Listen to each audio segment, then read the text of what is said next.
Pak Jokowi itu masuk ruangan, saya lihat wajahnya itu nggak tega. Kayak bete banget. Kenapa? Karena juga ujian bangsa ini. Gagalnya Piala Dunia. Maka saya bilang, ada yang batal tapi bukan puasa. Piala Dunia. Diuji dengan isu keuangan 349 triliun. Bagi saya, orang salah itu lumrah. Karena kalau ngomong salah, tidak hanya oknum polisi. Kiai pun, Gus pun juga oknumnya banyak yang salah. Maka saat saya pengajian terakhir dengan Bapak Kapolri di Probolinggo waktu itu, saya bilang sama Kapolri, Jenderal, yakinlah badai itu datang tidak untuk mengganggu hidupmu, tapi untuk membersihkan jalanmu. Sama halnya ketika kita berpuasa hari ini, untuk mendapatkan derajat yang tinggi, kita harus haus. Untuk mendapatkan posisi yang tinggi, kita harus lapar. Untuk mendapatkan derajat orang yang baik, kita harus dahaga. Tapi ingat, kenapa orang berpuasa itu walaupun haus, lapar, dahaga, nggak enak, dia mau bersabar. Kalau seandainya Pak Kapolres mau hapus-hapusan, masuk kamar, kantor, makan nasi padang, minum es teh, keluar kamar pura-pura lemes, nggak ada yang tahu. Aku poso itu, nggak ada yang tahu. Kancane ya dipikir no masih. Ketok anak buah Samsudin. Tapi ternyata walaupun ada peluang itu, kenapa tidak kita lakukan? Pura-pura minum degan. Paling pol, anak-anak itu kalau Ramadan curi-curinya cuman posting-postingannya nggak bermutu lah. Ada gas 3 kg di foto, posting Facebook. Siang-siang lihat gas 3 kg, serasa lihat kelapa muda. Apa matanya ki katarak. Atau kalau enggak kadang-kadang coro di foto, di posting. Wow, korma guys.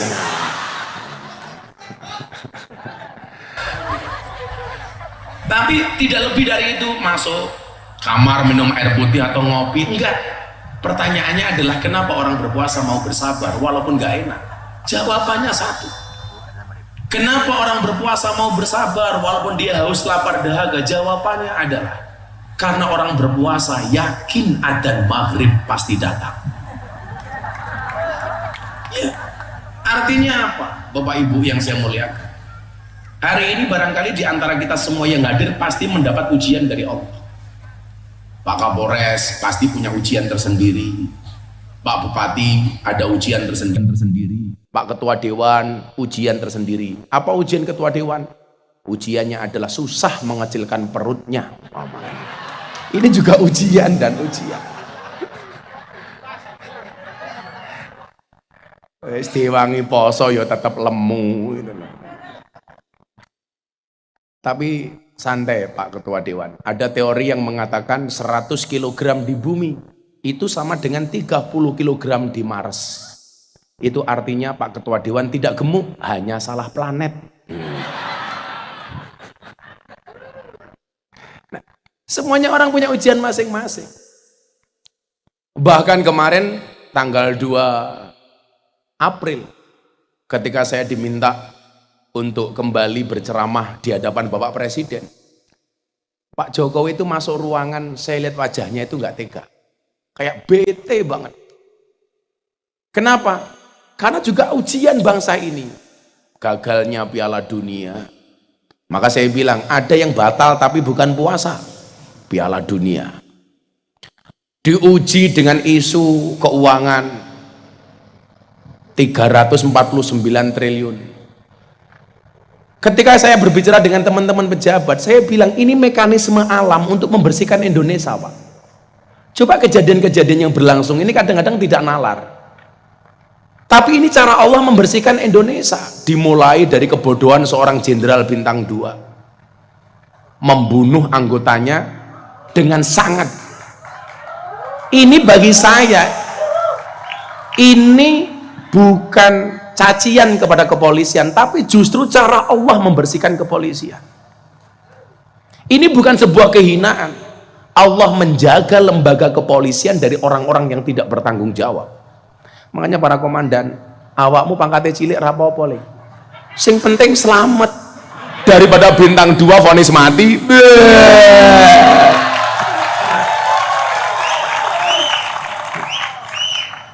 Ini menunjukkan Allah itu sayang dengan kepolisian. Karena bagaimanapun lembaga kepolisian itu penting. Coba Anda bayangkan kalau di wilayah hukumnya Pak Bupati sama sekali nggak ada polisi 1 bulan saja. Kira-kira apa yang terjadi Pak Bupati? Oh, kayak perawan meteng.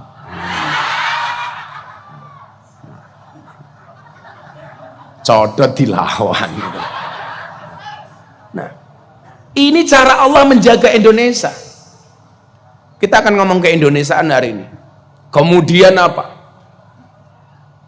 Sambo belum selesai muncul kasus narkoba. Sehingga kemudian apa, ke depan lembaga ini dibersihkan dari tangan-tangan kotor.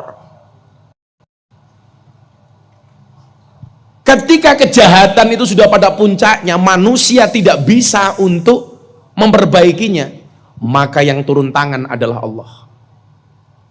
Itulah makna wa makaru wa makarallah wallahu khairul makirin. Sehebat apapun kamu bermakar, skenarionya Allah jauh lebih hebat dibandingkan skenariomu. Sehingga drop waktu itu kepercayaan publik kepada kepolisian sampai 25%, yang sebelumnya sampai 90%. Drop gara-gara kasus itu.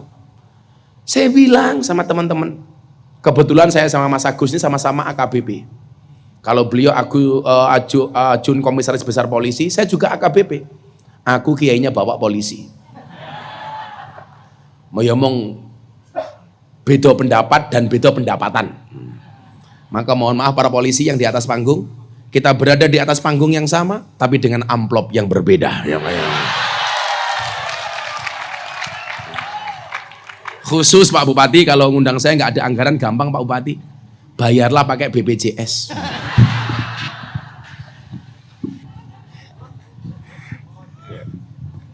Pokoknya happy Ramadan malam hari ini. Ini pas malam 21 Ramadan. Mudah-mudahan semuanya mendapatkan Lailatul Qadarnya Allah. Nah, saya ulangi.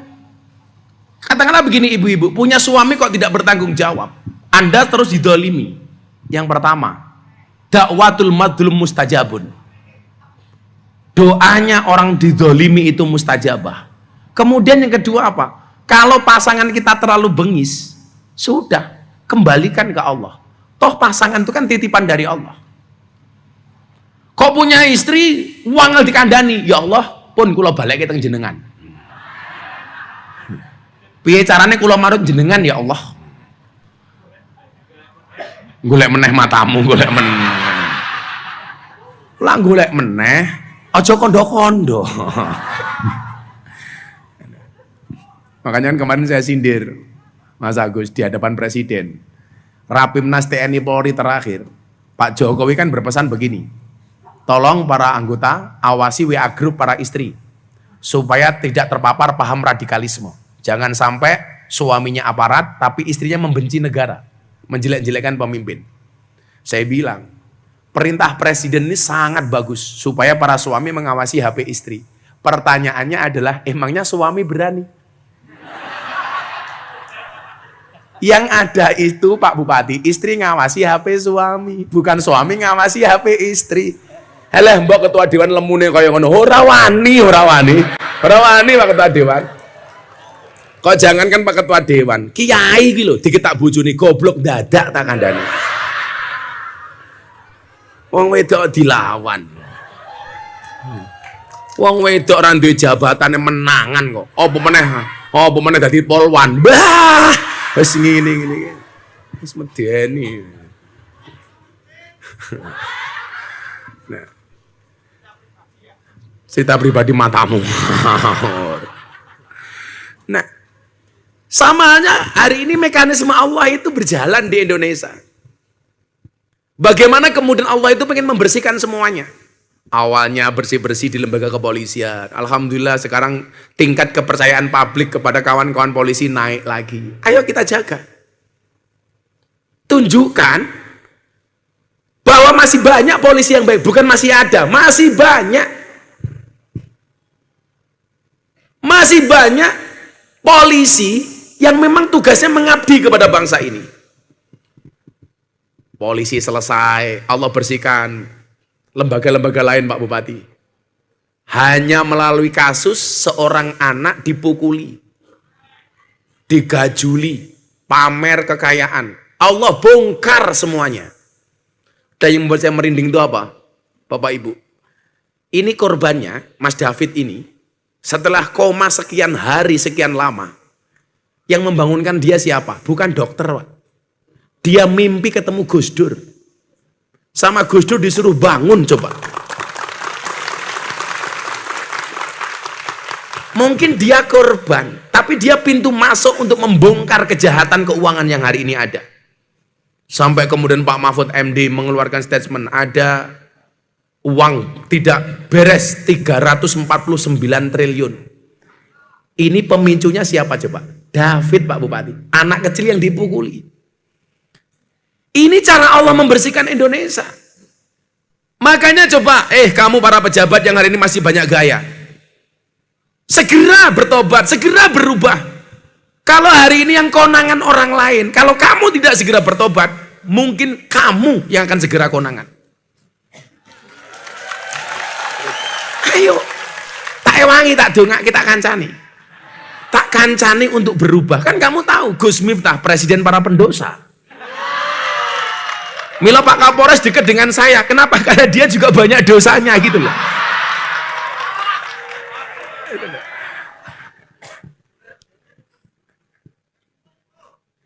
Info. Tambahin dana kenakalannya masih. Ini untuk membersihkan ini Bapak Ibu. Saya kaget kemarin. Saya rencana besok tanggal 15 pas saya di Jakarta. Saya mau jenguk ini Mas David. Bagaimana kemudian Allah menunjukkan kuasanya. Karena bapaknya kebetulan pengurus Ansor. Anaknya jadi korban seperti itu. Simpati luar biasa. Berhari-hari koma. Bangunnya dia cerita. Ketika ditanya sama bapaknya. Besok kalau kamu sembuh pengen apa nak? Pengen ziarah makamnya Gus Dur. Kenapa? Dulu pas koma itu saya mimpi ketemu Gus Dur, disuruh bangun sama Gus Dur. Maka saya bilang Pak Kapolres, di dunia ini orang yang matanya tidak bisa melihat, tetapi hatinya tajam, cuma dua. Satu Gus Dur, nomor dua si buta dari gua hantu.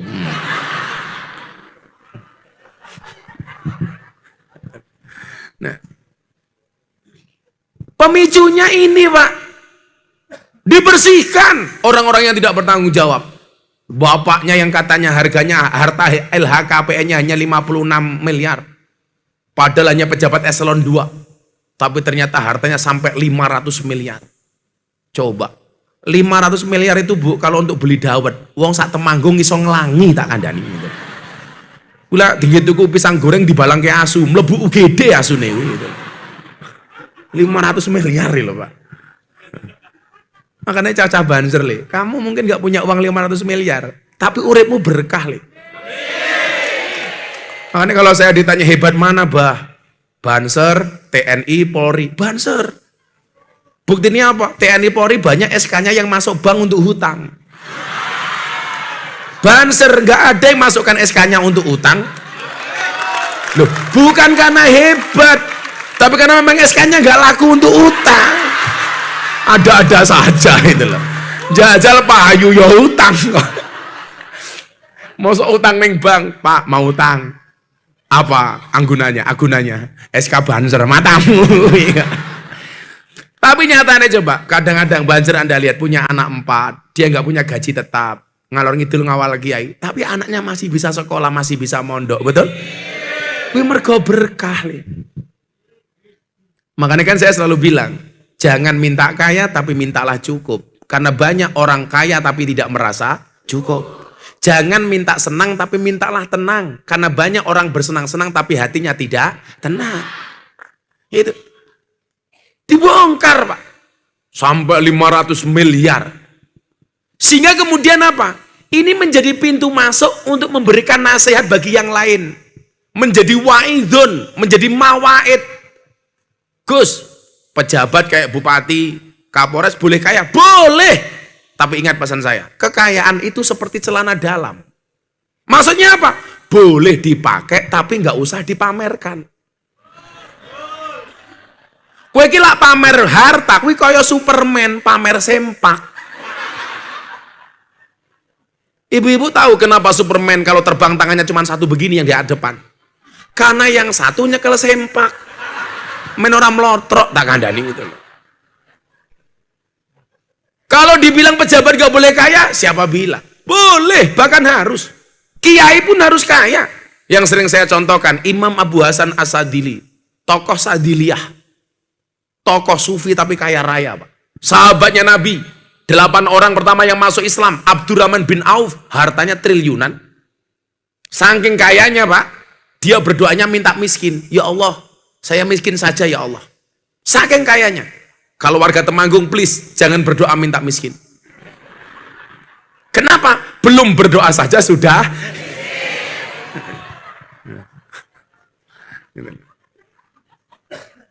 Imam Abu Hasan As-Sadili, tokoh sufi tapi kaya raya. Tapi kemudian apa? Kekayaannya ini wala tahjub nabiya'an ukhrona. Jangan sampai engkau jadikan harta ini ya Allah untuk menutup akhirat saya. Kandani ngeyel.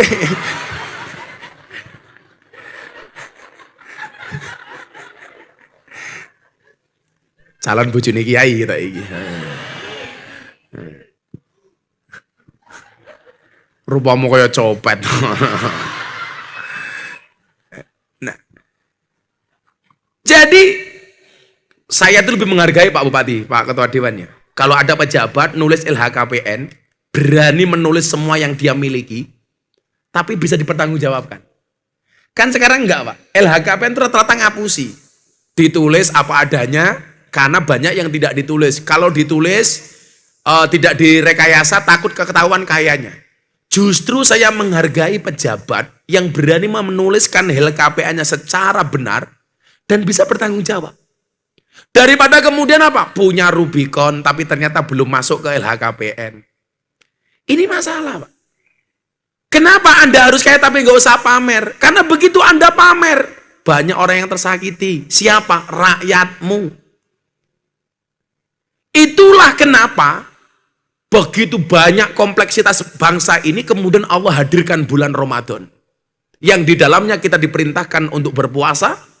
Yang berpuasa itu bisa dikatakan sebagai as-saum maupun asyam yang maknanya adalah al-imsak. Artinya apa? Puasa itu intinya adalah pengendalian diri. Kalau kita baca puasa, as-saum, kita bisa lihat surat Maryam surat Maryam. Inni nadartu lirrahmani sauma, menggunakan bahasa saum. Kalau Al-Baqarah 183 sampai 185, puasa Allah gunakan kalimat asyam. Baik as-saum maupun asyam ini maknanya adalah al-imsak. Ini sebenarnya bahasa Arab tapi dijawakan. Karena banyak bahasa Jawa itu adopsi dari bahasa Arab. Kursiyun menjadi kursi. Penggaris itu bahasa Arabnya apa, Bu? Mistoroton. Masuk Temanggung menjadi mistar. Itu bahasa Arab, mistoroton. Sama dengan puasa. Kalau Pak Bupati, monggo Pak Bupati dahar, ngapunten kula nembe siam. Padahal siam itu artinya bahasa Arab, asyam. Tapi kemudian dijawakan. Poso itu bahasa Jawa halusnya asyam, padahal itu bahasa Arab. Makanya orang Jawa itu keren, Pak. Saking kerennya orang Jawa, saya bilang kadang-kadang lebih hebat orang Jawa dibandingkan orang Arab. Buktinya apa? Banyak orang Jawa namanya Arab, nggak ada orang Arab namanya Jawa. Orang Jawa namanya Miftah, orang Jawa namanya Abdurrahman, orang Jawa namanya Malik, orang Jawa namanya Kudus. Tapi nggak ada orang Arab namanya Agus Warok, nggak ada. Masa ono Habib namanya manis muka Habib, ismi Habib Warok, orang Agus, orang.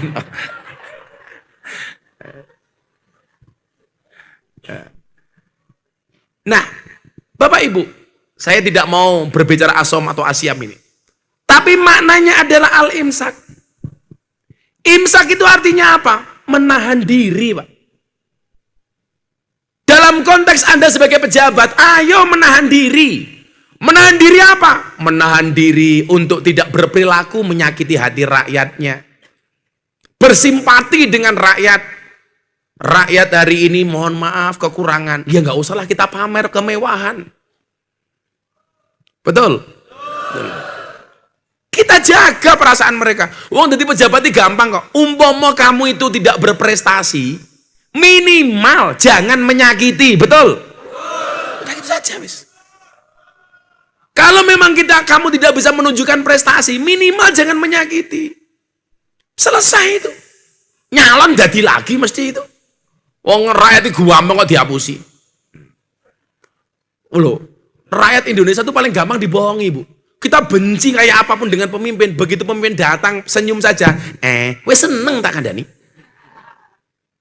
Makanya saya malah tersinggung kalau kemudian ada upaya-upaya membeli hatinya rakyat untuk mendapatkan suaranya, dibeli pakai amplop 20.000. Ingat Gus, kasus di Semarang. Calon anggota DPR RI bikin amplop 80.000 amplop. Satu amplop isinya 20.000, ditangkap KPK. Pemilu 2019, Pak Bupati. Saya malah tersinggung. Mbok ya kalau mau beli suara rakyat itu yang mahal sekalian. 20.000, Cok, 20.000. Ini kan menghina banget, Tondan. Lah dipikir-pikir. Gimana coba tidak menghina?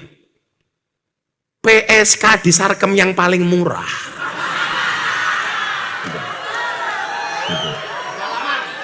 Ya pengalaman bro, bang aku kayak ini lonte kok ada kayak gitu. Ya pengalaman. Itu PSK yang paling murah sejam 20.000, 200.000. Sajam 200.000. Suara rakyat 5 tahun dibeli 20.000. Gila berarti lu larang suara lonte tinimbang suara rakyat. Mbok ya kalau mau beli suara rakyat itu yang mahal sekalian. Jangan menghina rakyat gitu loh. Ayolah Pak, pola-pola seperti itu kita buang. Kalau kayak umpamane bapak-bapak dewan, nggak usah Anda bayar rakyat selama kemudian berprestasi, kinerjanya bisa dilihat oleh rakyat. Pasti dipilih lagi, betul? Pak Bupati, wah kapi, dipilih meneh. Gampang kok Pak Bupati pengen nyenengke wong Temanggung iki. Hari ulang tahun Kabupaten Temanggung ngundang Gus Miftah. Seneng Pak Bupati, seneng. Lah wali kota Los Angeles Amerika Serikat loh ngundang Gus Miftah. Bupati Temanggung ora iki lho. Sangel-angel lho. Ora kok aku mau jaluk mau undanganku oke banget kok presiden yang ngundang aku ngaji kok. Ya mung pantes-pantes ngono lho. Ora kuat bayar gitu ya. Ya nganggo BLT ra apa-apa. Kurang ngajar, masa bayar kiai kredit gitu. Lah kaya tuyul kreditan. Makanya al-imsak ayo menahan diri. Kasus di Sumatera Utara, istri Kapolres pamer uang di TikTok. Untuk apa? Kalau kamu bilang pansos, kasihan suaminya. Suaminya kerja untuk negara 24 jam. Istrinya malah pamer. Akhirnya apa? Dicopot dari jabatannya. Coba. Ayo para istrinya polisi. Rungokno ibu-ibu Bayangkari itu. Kadang-kadang suamimu itu berperilaku lebih menyalahgunakan wewenang dan jabatannya karena tingginya tuntutan seorang istri. Betul?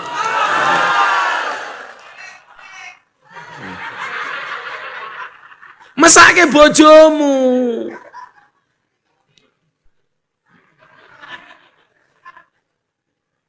Gaya hidupnya terlalu tinggi. Saya bilang begini, konco-koncoku semuanya ya.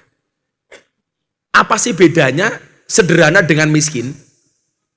Ternyata bedanya itu sedikit sekali. Sederhana itu adalah gaya hidup, miskin itu kondisi hidup. Jadilah pejabat yang sederhana, jangan yang miskin. Lah, di Indonesia itu paling banyak Pak Kapolres sekarang apa? Yang mentalnya miskin. Saya yakin gaji tentara, gaji polisi, kalau hanya untuk makan dan minum, untuk hidup sehari-hari pasti cukup. Yang bikin tidak cukup itu karena apa? Karena keinginan hidup. Karena berperilaku tidak sederhana. Betul? Ayo. Duandani bareng-bareng. Lah ternyata apa?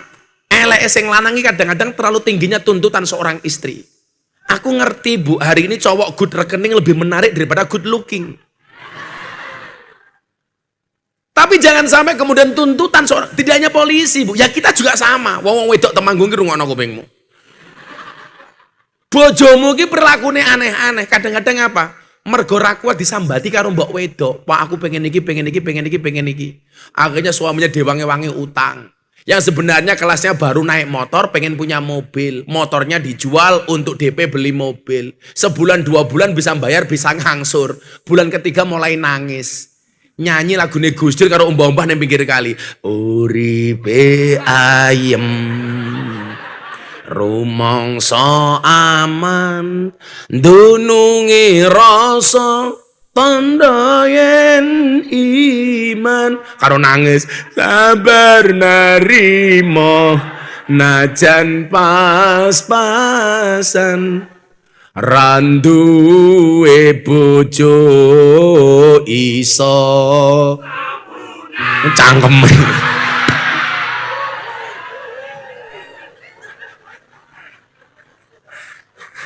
Iso lamaran kok sabunan gitu.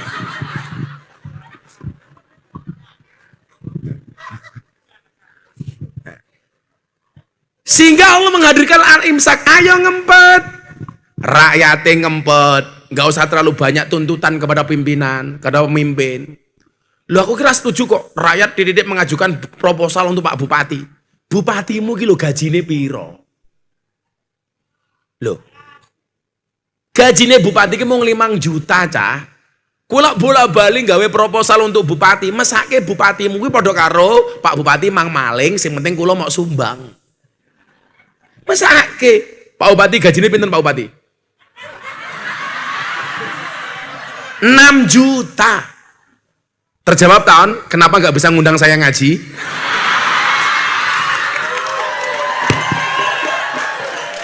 Rp6 juta bro. Ya ndak mampu. Seharusnya apa? Begitu jenengan itu milih Pak Bupati di Temanggung, Pak Bupati, rakyat Temanggung percaya jenengan tak dadeke bupati. Pun rasa mikir lah pengajian jenengan, rasa nyempir nyumbang macam-macam. Sing penting jenengan dadi bupati sing apik. Saya wakafkan Pak Bupati untuk kepentingan rakyat Temanggung. Itu baru keren. Wong pengayom. Bupati itu pengayom, bukan penggayem. Pengayom. Mesake bupati mi lho, sampai neng omah ra ndek panganan neng kene mangan jero ae lho delok niki lho.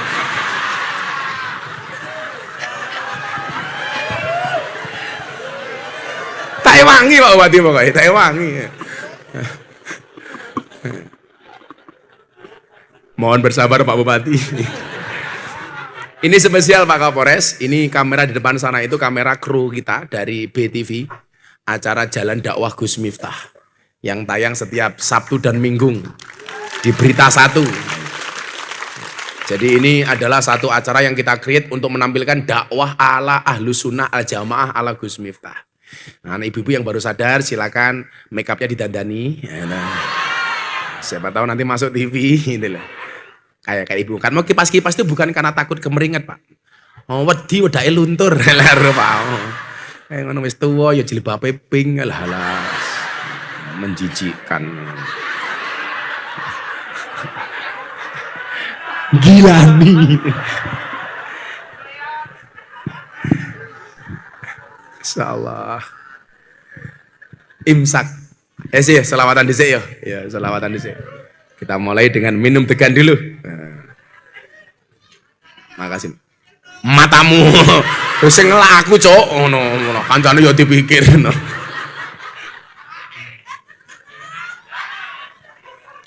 Saya tahu kalau dia yang teriak tadi bukan berbuka dengan yang manis, tapi berbuka dengan yang gratis.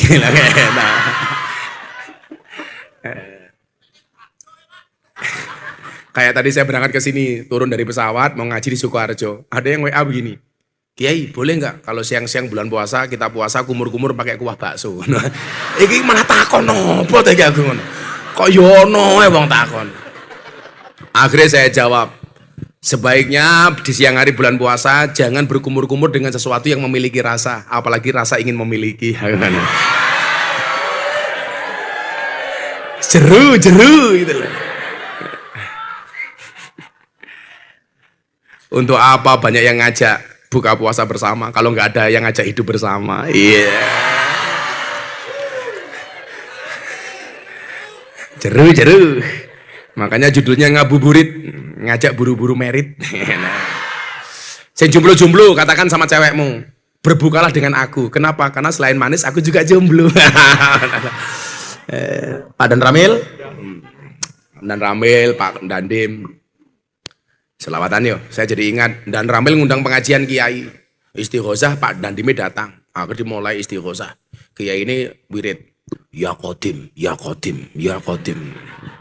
Dan Ramilnya protes, Pak Kiai, ini panitianya Koramil, bukan Dandim. Akhirnya langsung diganti, ya Koramil, ya Koramil.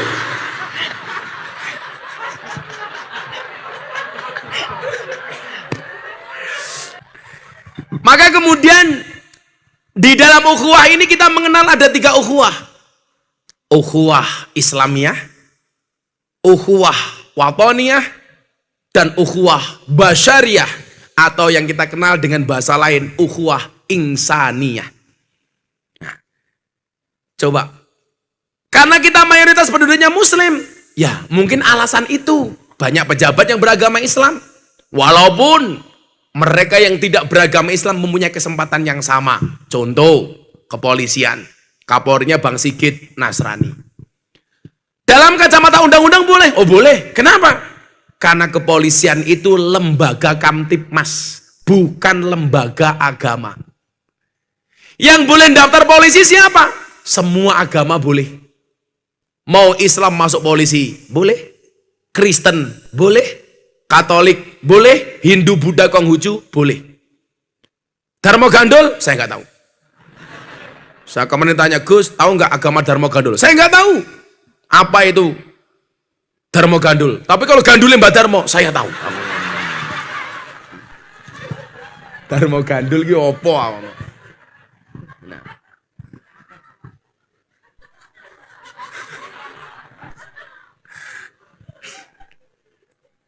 Dan semua ini dijamin oleh undang-undang. Maka Kapolrinya mau Kristen boleh, mau Katolik boleh, Hindu boleh. Makanya dulu kalau Pak Kapolres ingat, zaman kabar reskrimnya Pak Sigit waktu itu diusulkan sama Pak Jokowi jadi Kapolri, di demo sama banyak orang. Itu kan orang Nasrani, kenapa dicalonkan menjadi Kapolri yang mayoritas polisi itu Islam? Saya bilang, Polri itu lembaga Kamtibmas, bukan lembaga agama. Artinya siapapun yang punya kualifikasi, punya kapasitas, ya dia boleh jadi Kapolri. Bu Pak Sigit, Bu Muhammad, Bu siapa boleh. Yang salah itu kalau Pak Sigit jadi ketua MUI. Loh. Maka yang pertama kita diperkenalkan dengan ukhuwah Islamiyah. Ayo, wong Islam Temanggung sing akur. Ciri-cirinya orang Islam yang baik itu apa? La yatlimuhu wa la yuslimuhu. Mereka tidak boleh berbuat dolim dan aniaya. Tidak boleh dolim, tidak boleh mendolimi, tidak boleh aniaya, tidak boleh menganiaya. Ayo, Temanggung sing akur, sesama Muslim, ukhuwah Islamiyah. Pasti yang datang malam hari ini mungkin, mohon maaf, ormasnya beda. Ada NU, ada Muhammadiyah, ada LDII, atau mungkin ada apa lagi? MTA. Wes apapun itu. Mungkin Wahabi teko, lak Wahabi gelem teko ngajine aku ya seneng. Men ora gampang ngafir-ngafirke wong liya. Betul? Betul.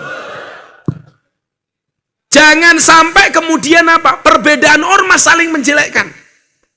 Oh, mana awakmu wong NU. Yang sekarang saya agak sedih itu gini Pak ya, di medsos lagi rame itu. Saling mengolok antara Gus dengan Habib. Jujur, saya itu bagaimanapun guru saya itu banyak yang Habib. Maulana Habib Lutfi bin Yahya Pekalongan. Sekarang lagi geger, kayak kemarin puncaknya di Jogja. Ada yang datang mengaku pembelanya Habib, datang ke sahabat saya Gus Fuad, terjadi tindak kekerasan.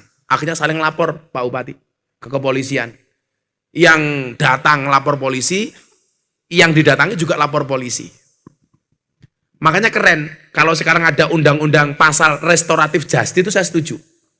Restoratif justice itu Bu, kalau Anda bermasalah, katakanlah dengan suaminya. Suaminya kamu laporkan polisi, kemudian terjadi kesepakatan untuk damai, maka tidak perlu kasus itu dibawa ke meja hukum. Itu namanya restoratif justice. Yang terjadi umpamanya kasusnya Lesti Kejora dengan Rizky Bilar. Dicabut, itu boleh, apalagi suaminya sendiri. Tapi lucu nih, ketika Lesti Kejora mencabut laporan, sing cerewet wong Temanggung. Kenapa laporannya dicabut? Lah wong sing nglakoni adem ayem, sing nyawang kakean. Wong ya teko iki. Ya melu guyu. Jilbabe ya pink.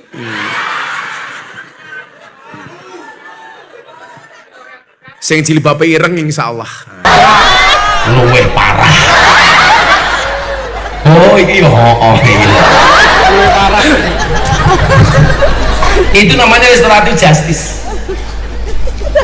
Malu Pak. Ada orang mengatakan begini sekarang di medsos. NU itu tidak menghargai Habib. Goblok cangkem.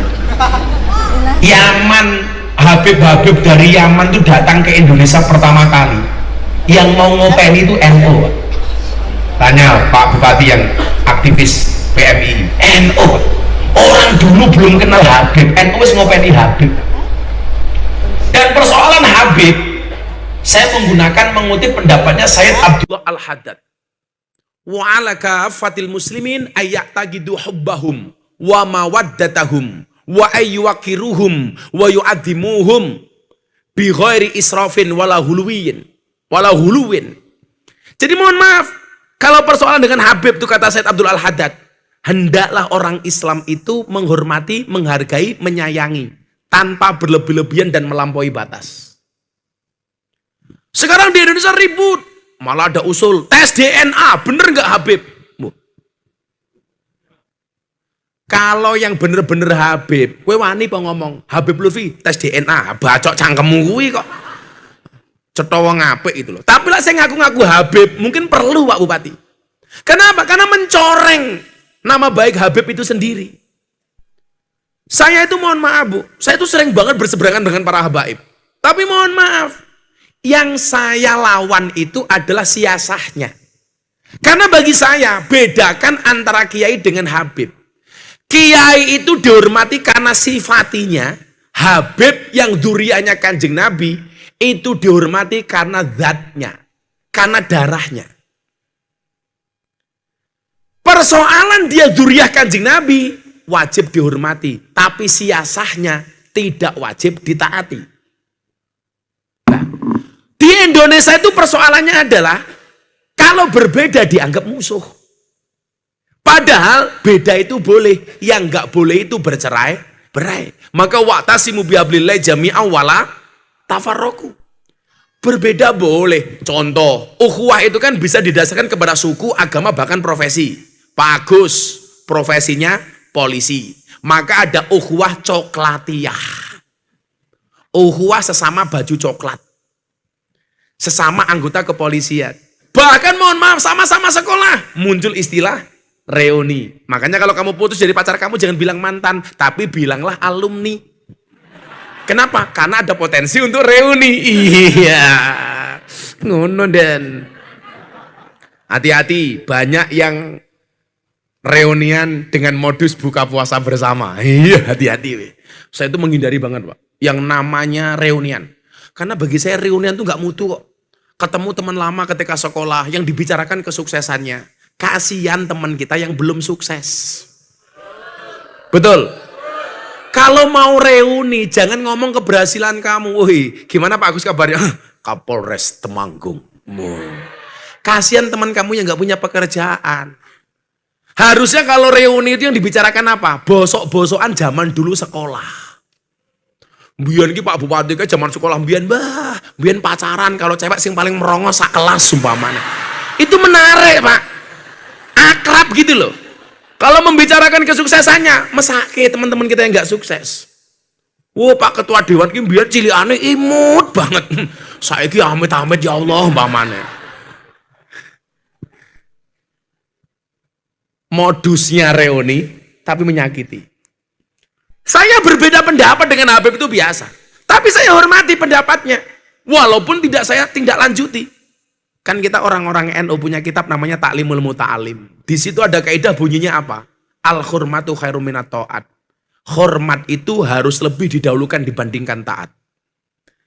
Dzurriyyahnya Nabi wajib dihormati, tapi nggak ada wajib ditaati.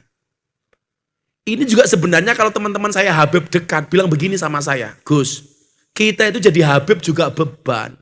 Jangan sampai kita mengaku dzurriyyahnya Kanjeng Nabi, darahnya Kanjeng Nabi, tetapi kelakuan kita tidak patut untuk dicontoh. Harusnya apa? Bebannya tinggi. Sama kayak saya dengan kamu hari ini. Beban dosanya itu banyak saya, Bu. Begitu saya mulai ngomong Assalamualaikum warahmatullahi wabarakatuh, langsung diancam sama Al-Quran. Ya ayyuhalladzina amanu lima taquluna ma la taf'alun. Kabura maqtan indallahi ang taqulu ma la taf'alun. Hati-hati we Miftah. Kalau sampai kamu bisa ngomong, nggak bisa menjalankan apa yang kamu omongkan. Lah jenengan mulai berangkat dari rumah niat pengajian wis pahala. Lungguh ning kene ndelok rumahne kiai pahala. Tenan, pahalamu ngaji malam hari ini itu lebih besar dibandingkan sholat sunnah 1000 rakaat. Tahu? Ora tahu. Traweh bolos kok. Kok 1000 rakaat.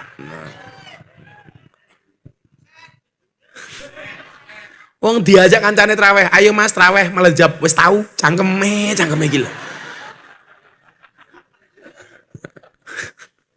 Traweh pisannya nggih status ning medsos, ning TikTok. Traweh bersama di masjid rasanya adem. Halah. Lah pengen adem ora usah traweh, Kang. Nyemplung kulkas.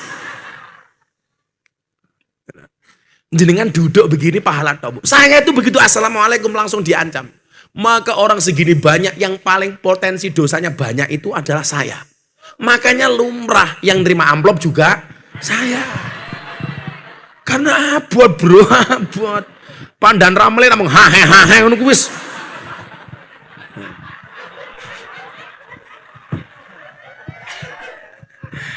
Dan rem, dan dim, dan ramil. Gus Miftah ya ndancuk jaran. Nah, demikian juga dengan orang yang dikasih panggilan Gus, Kiai, Habib. Itu kan seharusnya beban moral, Pak. Jangan malah kemudian merasa pride-nya naik, tapi tinggal tanggung jawabnya tidak disertai. Ya kayak kawan-kawan polisi, begitu Anda punya SK, punya seragam, punya senjata, itu tanggung jawabnya lebih, makanya harus lebih berhati-hati. Nah, malah sekarang lagi berantem, ya Allah. Dulu pesan guru kita Pak Agus, Habib Lutfi mengatakan begini, nak, kamu harus ingat, cara menghancurkan Indonesia itu gampang, nak. Bagaimana, Bah? Dengan mengadu domba antar ormas, NU Muhammadiyah diadu domba. Terutama pengen menghancurkan Indonesia gampang, dengan cara menghancurkan NU. Bagaimana cara menghancurkan NU? Cara menghancurkan NU dengan cara mengadu, Habib dengan Habib, Kiai dengan Kiai. Habib dengan Kiai, Kiai dengan Gus, diadu. Diadu dulu pertama kali oleh Belanda, Ormas, NU dan Muhammadiyah, ribut. Persoalan bilangan traweh 20 dan 8 rakaat. Pada 20 ya benar, 8 ya benar. Enggak traweh loh juga benar.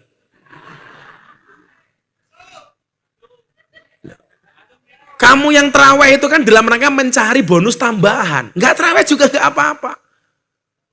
Yang salah itu wis ra traweh gaweane ngisruh ngono iki mercon dardor lah itu salah itu. Eling-eling yo fatwa Gus Miftah. Ingat, menyalakan petasan di mata ulama hukumnya haram.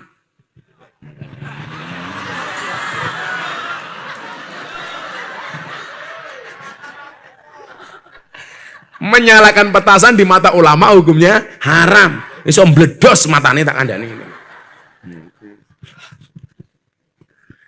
Saya kemarin bikin fatwa neng medsos, ana wong gagal paham, Pak Agus. Saya bilang orang ziarah di kubur hukumnya haram.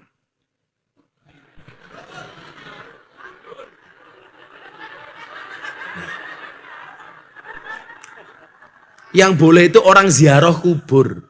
Kalau orang ziarah di kubur, sama halnya mendoakan orang mati hukumnya haram. Yang boleh mendoakan orang yang sudah mati. Kalau mendoakan orang mati dan tampil mati ya ini haram, Pak.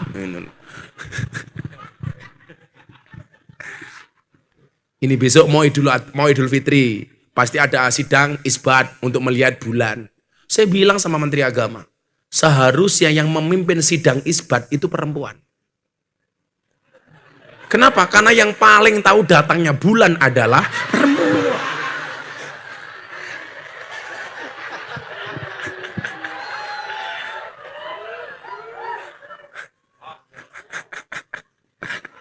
Nggak paham. Rena nggak paham.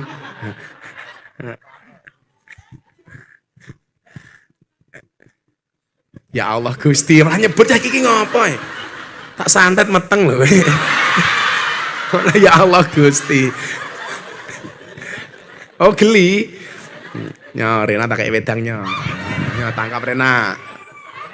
Halah reso nangkap. Kamu grogi ya sama aku ya. HP. Untung orang degan ini. Ini banding dasmu malah ya repot kok Ren.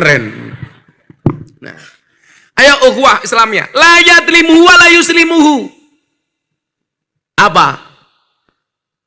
Mangkana fi hajati akhi kana Allah fi hajati.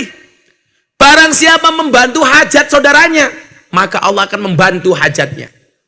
Ayolah tolong menolong. Wong ayatnya jelas kok wa ta'awanu 'alal birri wat taqwa wa la ta'awanu 'alal ismi wal udwan. Tolong menolong, bukan bermusuhan. Wong podo-podo Islame gara-gara traweh musuh. Hanya gara-gara kunut musuh. Imam Malik, Imam Syafi'i kunut, Hambali Hanafi enggak kunut. Jadi kunut enggak kunut itu bukan NU Muhammadiyah, tapi itu pendapatnya Imam. Maliki Syafi'i kunut, Hambali Hanafi gak kunut, bukan NU Muhammadiyah. Sejak kapan bedanya NU dan Muhammadiyah kunut dan tidak kunut?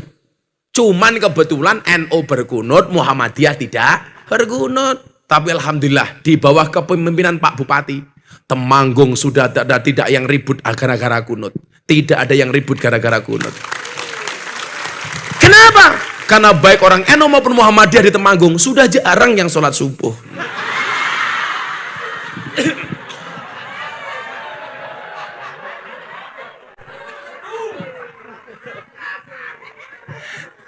Subuhane jam 7. Usolli fardhu subhi kawanan lillahi ta'ala.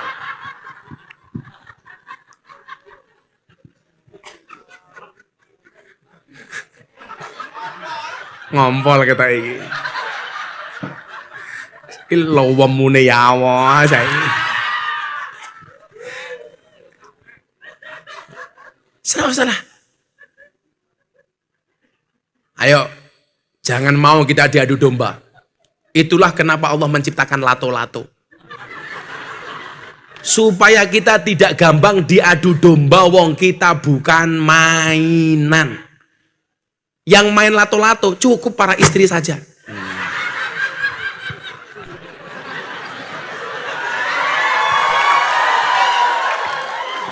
Kamu bayangke apa tondo?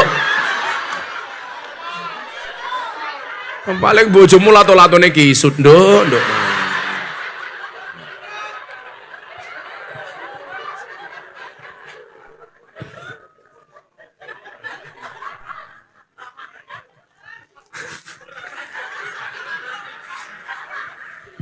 Sebenarnya Pak Agus, Allah itu sengaja menciptakan lato-lato, tujuannya apa? Untuk membungkam mulutnya para istri. Jadi para suami saya sarankan Anda untuk koleksi lato-lato di rumah. Walaupun secara alami Anda sudah punya lato-lato. Jadi Pak Bupati, kalau istri mulai cerewet, ewek, bunyikanlah lato-latomu. Edek.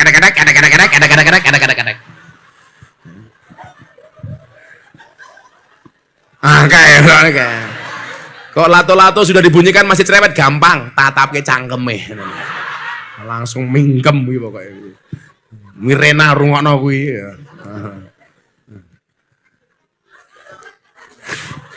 Mangkana fi hajati akhi, kana Allah fi hajati. Ayo saling menghormati saja. Jangan kita diadu domba. Maka kemudian kita dikenalkan dengan ukhuwah yang kedua. Namanya ukhuwah watoniyah. Persaudaraan yang kita tidak melihat agamanya, tetapi melihat sesama anak bangsa. Bapak Ibu, Indonesia terdiri dari 17.000 pulau lebih. Ada 1.700 suku bangsa. Ada 739 bahasa. Ada 6 agama. Ditakdir berbeda. Sebagaimana firman Allah dalam Al-Hujurat ayat 13. Inna khalaqnakum min dzakari wa unsa. Laki-laki perempuan. Ingat, jenis kelamin hanya ada 2. Laki-laki dan perempuan. Enggak ada jenis kelamin ketiga. Dalam kasus fikih ada, tapi jarang. Namanya khunsa. Orang yang memiliki 2 jenis kelamin. Ada lanange, ada wedoke. Ono titite, ono tutute. Lah dia besok ke depannya jadi laki-laki atau perempuan? Menggunakan analisa medis. Kok di analisa medis dia punya rahim, maka dipastikan dia perempuan. Contoh yang dulu pernah terjadi, anggota TNI Andi Manganang. Dibawa Pak Kasat Andi Perkasa waktu itu, dibawa ke rumah sakit, dianalisa, yang tadinya dikira perempuan ternyata laki-laki. Maka kemudian diputuskan pengadilan dia laki-laki. Kalau hari ini Gus, itu bukan khunsa, tapi manusia jadi-jadian. Sak janjane lanang tapi modelnya kaya wedok. Maka istilahnya lora, lanang ora, wedok ora. Hati-hati. Wong lanang mati jenenge almarhum, wong wedok mati jenenge almarhumah. Banci mati aluminium.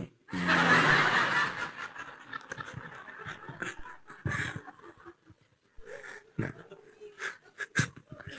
Lah iya toh. Lah wong lanang mati dongane Allahumma gfir lahu. Wong wedok mati Allahumma gfir laha. Banci mati, huha.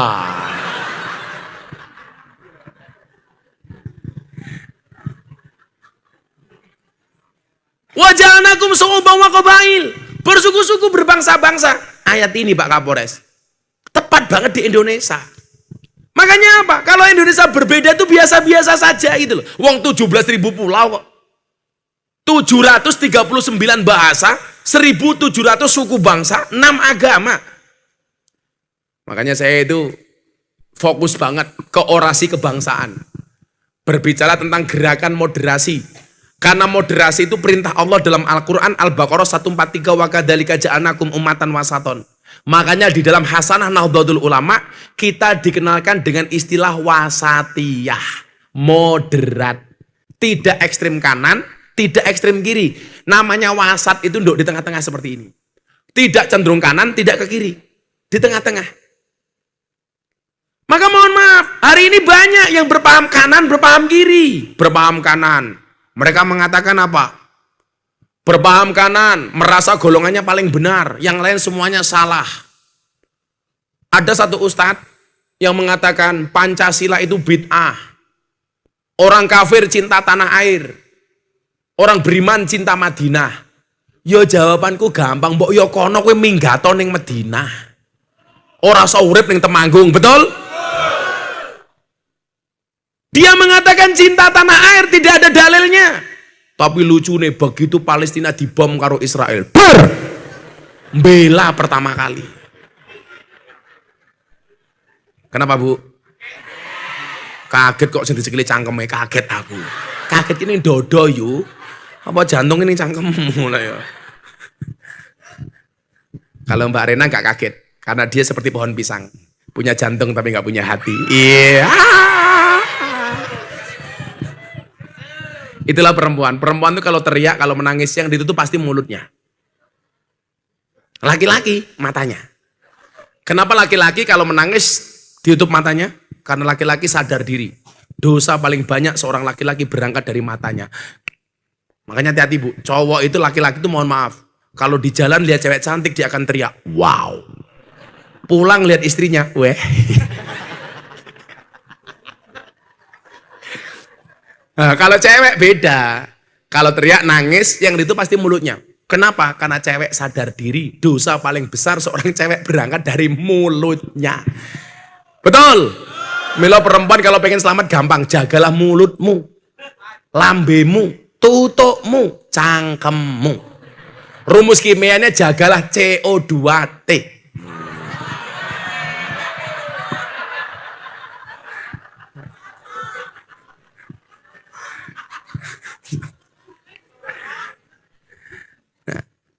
Saya lagi fokus, kayak saya kemarin di Jakarta bikin buka puasa lintas agama.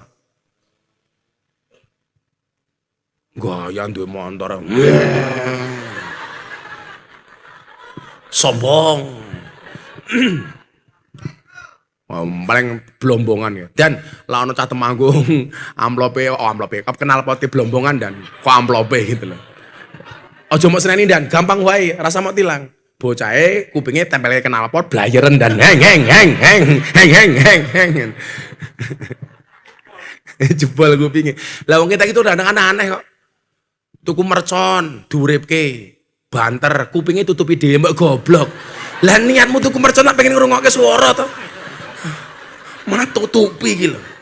Padha karo numpak motor, montore blombongan kupingnya tutupi. Kula yo nyekso wong liya to, lak tanggung jawab ya motormu blombongan ora apa-apa, tapi mbok rungokno dhewe. Mila sesuk meneh daripada kowe ngganggu wong liya, mendingan motormu mau gawe MP3, ngrungokke nganggo headset. Ngono. Kenapa blombongan tapi motor listrik? Apa knalpot blombongan tapi motor listrik kae modar kowe, ora ono suarane kowe. Ndi wong malah ndi ana kasat lantas ra iki? Pak Kasat, ndi kasat lantas e? Ora teko iki piye kasat lantas iki. Oh di jalan. Ngaji kasat mau dalan wae kasate iki.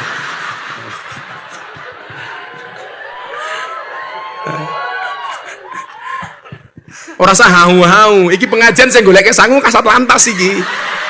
Ora mungkin kasat sabara kere ya. Di sabaran nih. Sabara ra duwe duit, duwene pentungan.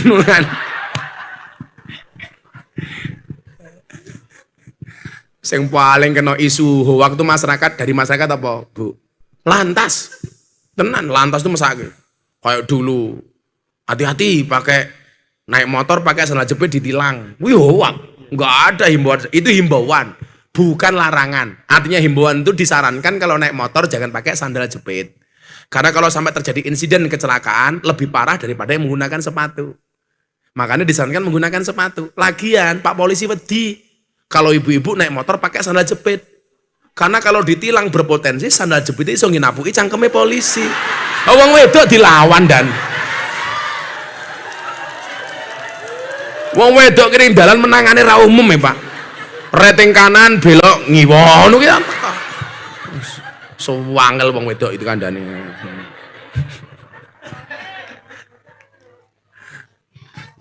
Lah yo ngeplange ngene, beloke ngene.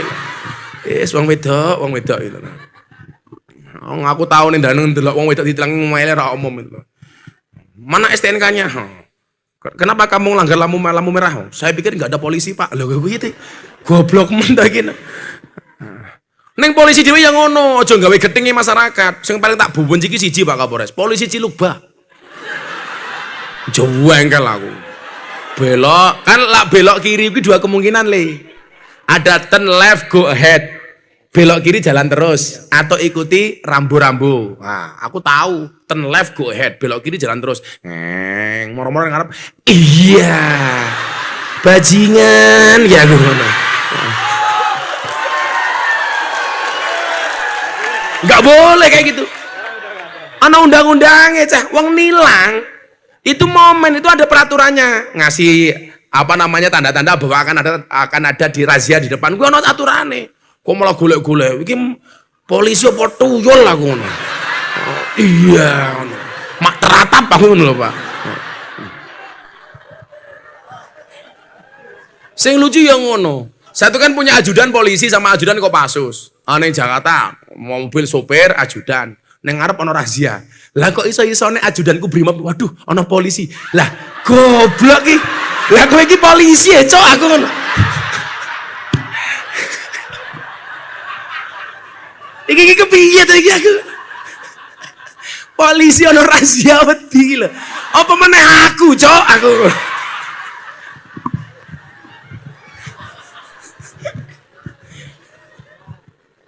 Jadi Bapak Ibu, nggak sembarangan teman-teman polisi itu boleh raja kabeh ono aturane. Nah, saya itu selalu memberikan nasihat sama teman-teman lantas, karena yang tiap hari ketemu di jalan teman-teman lantas. Ayo dijagalah kewibawaan polisi. Aku ki iso bedake kondan polisi kuwi intel apa Satbimas. Ora perlu ndelok seragame, cukup sing watuke aku ngerti kok. Aku ki ngalim tenan soal polisi tak kandhani. Intel iki lah watuk le diempet-empet. Aja nganti konangan. Kuwi intel. Tapi lah Satbimas. Ono kuwi Bimas biasane.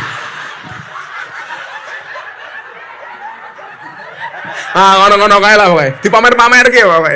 Men ketok kerja ngono kowe.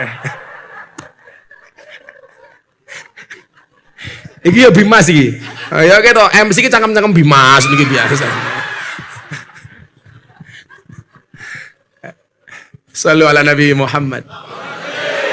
Ukhuwah wataniyah. Ayo apapun itu, perbedaan di antara kita, beda ormas boleh. Apalagi menjelang tahun pemilu seperti ini. Yuk kita bantu aparat. Dengan cara tidak menyusahkan aparat. Kita boleh beda partai, boleh. Beda pilihan, boleh. Santai saja. Malah yang bulan pemilihan itu Pak Agus, yang paling toleran itu Demit. Iya. Demit itu kalau mau pemilihan umum itu nggak berani tinggal di pepohonan. Demi menghargai gambar para caleg. Bahkan kadang-kadang setan ini gumun. Ndelok gambare caleg cangkeme merenges ra mingkem-mingkem. Los kok enak. Termasuk perbedaan yang paling sensitif adalah perbedaan agama. Ayo wis le, saya besok tanggal 18 itu dialog dengan 200 pendeta dari semua aliran yang ada di Yogyakarta. Tempatnya di mana? Di Gereja Kristen Immanuel. Gus, bisa nggak kami dialog dengan Gus Miftah? Wah yuk. Lucunya apa? Saya itu kan dikenal orang, banyak orang yang masuk Islam melalui saya. Termasuk ada orang Temanggung datang ke pondok saya. Dia pengen masuk Islam. Saya tanya, kamu tahu Gus Miftah dari mana? TikTok. Ya Allah gitu loh. TikTok, jamaah TikTok iya. Yolah kalau TikTok itu kan kemudian untuk dakwah kan keren. Loh kamu delok TikTok sih mau delok kebaya merah. Mbok aku dikirimi linge. Sing duwe ketake kasat intel ketake sing duwe. Ndi kasate intel iki. Jadi duwe kebaya merah. Kamu juga begitu nak. Ayo. Sing adem wae ning TikTok kuwi. Ora sing diposting sing aneh-aneh. Kalau mau viral itu ya karena prestasi, bukan karena sensasi. Viral sensasi makan daging babi pakai bismillah gebuk cangkemmu kuwi kok. Coba komentar yang paling ramai komentarnya Gus Miftah yang nonton hampir 5 juta kali. Lawang mangan babi dan bismillah pengen jajal kulit kriuk babi ya cangkemmu kuwi. Kowe mangan babi ki urusanmu. Tapi ya rasa ngenyek Islam dengan menggunakan bismillah. Dosa ya karepmu. Makanya kenapa? Kalau Anda berbuat baik itu silahkan diposting. Kenapa Bu? Sekarang orang maksiat saja bangga diposting. Masa kita berbuat baik malu diposting? Nanti dipikir riak pamer Gus. Enggak. Kata Imam Al-Ghazali, selama kamu bisa menjaga hatimu itu bukan riak, bukan pamer, bukan sombong. Di saat orang bangga dengan kemaksiatannya, kita harus bangga dengan kebaikan kita. Betul? Tapi yang sing sumbut, teko ning panti asuhan, alhamdulillah membersamai anak yatim, rasanya ayem. Nyumbang, wong njaluk buka ayem. Kudune ayem ki lak nyumbang, wong njaluk mangane ayem. Jadi kita posting saja. Gus, boleh nggak sedekah kita diposting? Boleh. Wong sirron wa alaniyah, fil laili wan nahar. Awan oleh, bengi oleh, siri boleh, terang-terangan boleh. Yang nggak boleh itu diam-diam nggak sedekah, terang-terangan cangkeme cerewet. Biasanya jilbabe ireng ngono kuwi biasane.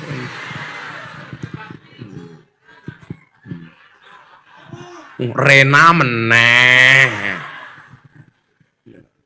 Ayo. Sama semangat. Kue posting kemaksiatan aku mau kalah. Lah daripada ndelok TikTok, ndelok Instagram isine pamer kotang. Aku pernah dan bengi-bengi, jam 12 bengi. Aku mulai ngaji ndelok TikTok. Ya Allah, ono bocah wedok posting jilbaban kotangnya dibuka. Hai guys, susuku gede guys. Ndelalah pas aku ndelok.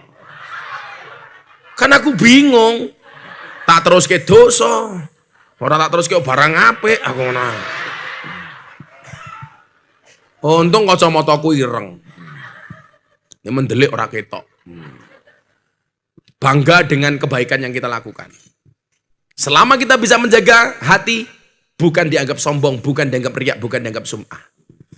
Termasuk posting tentang kebinekaan, menghormati yang lain. Kayak hari ini masih ada provokasi menutup rumah makan di siang hari. Kayak kemarin saya lihat di TikTok di daerah Jawa Barat. Apaan sih? Faman kana minkum maridun aw ala safarin fa iddatun min ayyamin ukhra. Kita harusnya berhusnudon. Restoran yang buka itu untuk menyediakan mereka yang sakit, untuk menyediakan mereka musafir, ibu-ibu hamil menyusui, orang-orang non-Islam. Mereka perlu kita hargai. Dan mereka juga cari rezeki. Betul?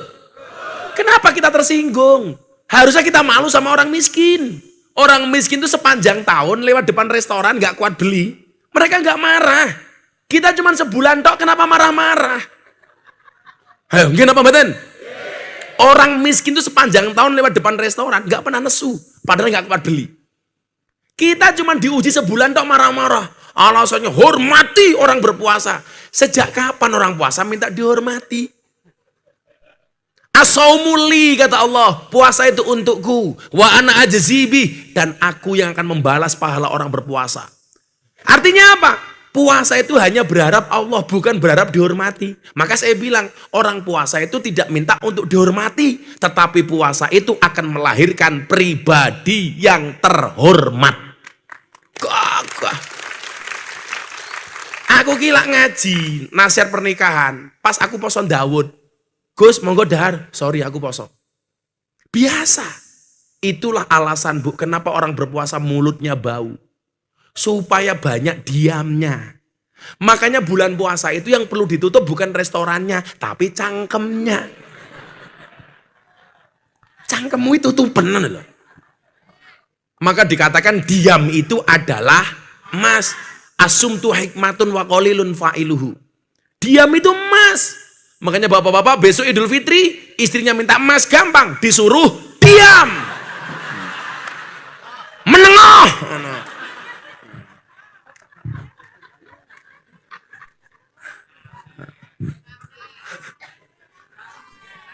Rena meneng.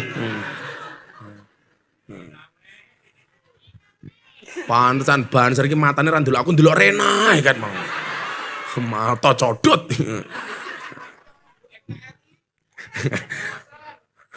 NKRI kayak nih, Negara Kesatuan Rena Indonesia tak ajar loh. Jadi Bapak Ibu rahimakumullah, ayo ukhuwah watoniyah. Beda agama sekalipun kita hormati. Di tempat saya itu malah orang-orang Kristen membuatkan buka puasa bersama untuk orang-orang Islam. Keren gitu loh. Wes toh, kalau kamu berdebat Islam paling benar, mbok sak mudare hoo. Orang Kristen pun sama, Kristen paling benar. Makanya bahasanya dirubah, Pak Bupati. Kalau orang mengatakan semua agama benar itu jelas salah. Yang benar itu apa? Semua agama itu benar bagi penganutnya. Kalau semua agama itu benar, bahaya. Nanti Rena tiap hari ganti agama. Yang paling gampang sih mau kenal matamu kok.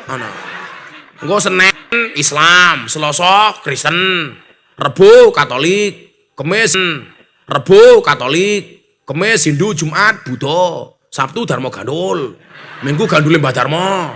Rusak.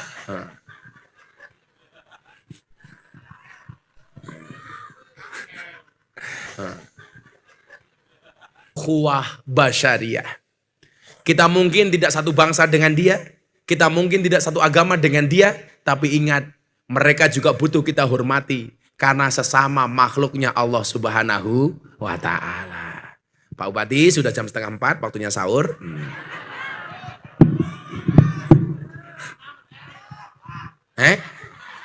Ora urun cerewet. Urun parkir cangkeme lho. Piro parkire? Wah, sing badi sapa 5.000 iki. Rena matamu Rena. Insyaallah. Akhirnya Bapak Kapolres, Pak Bupati, Pak Ketua Dewan, Pak Dandim, kita memohon sama Allah di bulan Ramadan ini, mudah-mudahan Indonesia dijaga oleh Allah Subhanahu wa Ta'ala.